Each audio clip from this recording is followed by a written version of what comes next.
Cycling కూడా ఉంది. ఏమండోయ్, అయ్యో వెనకాల సీట్ లేదంటే నేను మా వారు సైక్లింగ్ చేయాలి, నేను వెనకాల కూర్చోవాలనుకున్నాను.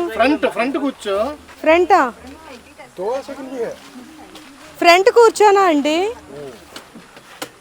నన్ను పాడేరు కదా. నాకు సైకిల్ స్కూటర్ రెండు అస్సలు రావు. కార్ నడపడం వచ్చు, కార్ డ్రైవింగ్ వచ్చు, అందరికీ వచ్చి నా ఒక్కదానికి సైక్లింగ్ రాదు. ఎలా అందరూ సైకిల్ వేసుకుని ఎక్కడికో వెళ్ళిపోతారు, నేను వెనకాల ఉండిపోతాను. నేను ఎలా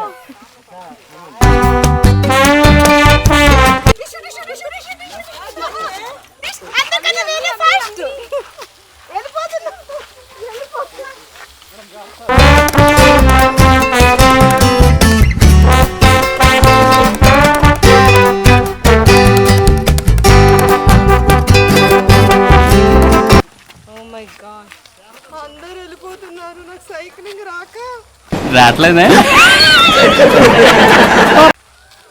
నా వెనకాల ఇంక వాళ్ళు ఉండిపోయారా? మా కరీ సైకిల్ తొక్కాలి, తొయ్యడం కాదంటున్నాడు. అరే నాకు రాదురా, నాకు నడపడం. చిన్నప్పుడు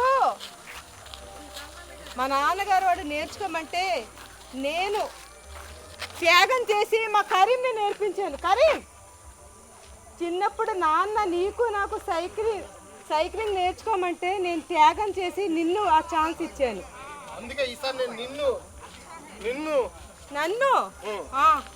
నన్ను ఎక్కడైనా సైకిల్ తొక్కుతారు. మీ ఆవిడ సైక్లింగ్ చేసేస్తుంది అక్కడ. మీ కష్టం పగవాడికి కూడా రాకూడదు గురుగారు. మరేరా గోరాంచి రిసార్ట్స్ లో సైక్లింగ్ అడ్వెంచర్ కూడా ఉండటంతో మేము అందరం బాగా ఎంజాయ్ చేసాం. నేను ఇప్పుడు చెయ్యి పట్టుకోరా సైకిల్ దిగుతానంటే పట్టుకో, మధ్యలో వదిలేస్తా నిన్ను అంటున్నాడు. వదిలేస్తే ఏమంటాను నేను? ఎవడు నన్ను వదిలేస్తాడంటే మధ్యలో నుండి సైకిల్ దింపుతూని